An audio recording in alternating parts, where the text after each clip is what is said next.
Ноншалантноста и безобзирноста на дополнета со дрскост која обезбедува функцијата.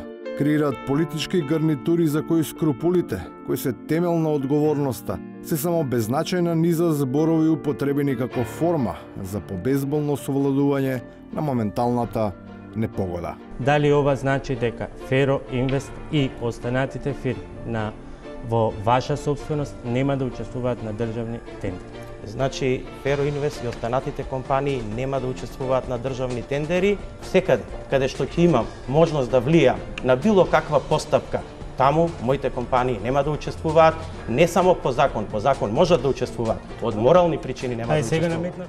Ова морална вертикала се закрива уште при првиот обид за исправање за целосно да се урне по неколкуте последователни удари врз незината кревкост.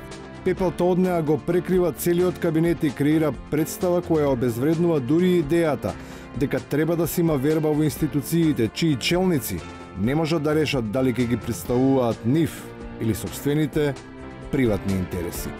Значи, јас не можам да забранам на моите компании да конкурираат и да партиципираат. Тоа што некој не може да забрани таму, не значи дека друг треба да го дозволува тоа на друго место.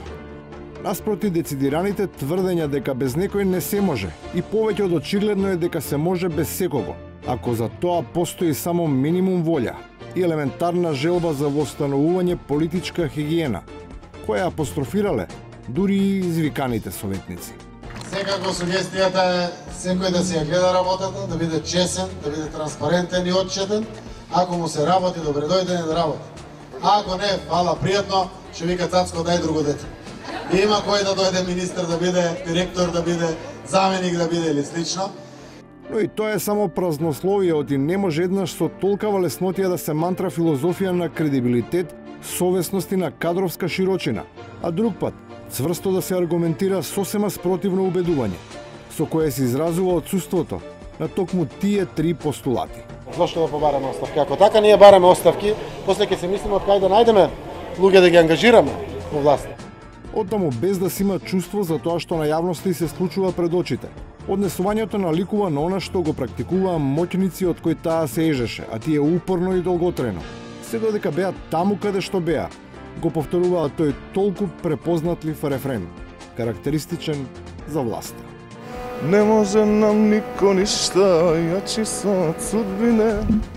Може би затоа треба да се чуе златното правило на нацијата, од која нашите авторитети земале пари за да донесат вода до 7 града, а тие, по толку години, успеале до само 2.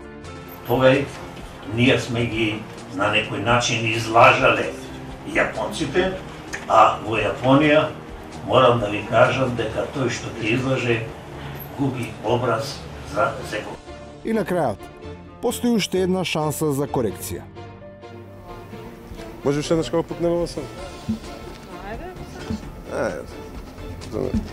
Сум си го пишал, сум се спремал, мислам се. Ајде бе, нема и најлеги. Додека може да се повторува. Да. Во животот, повторувањето е мајка на знаењето.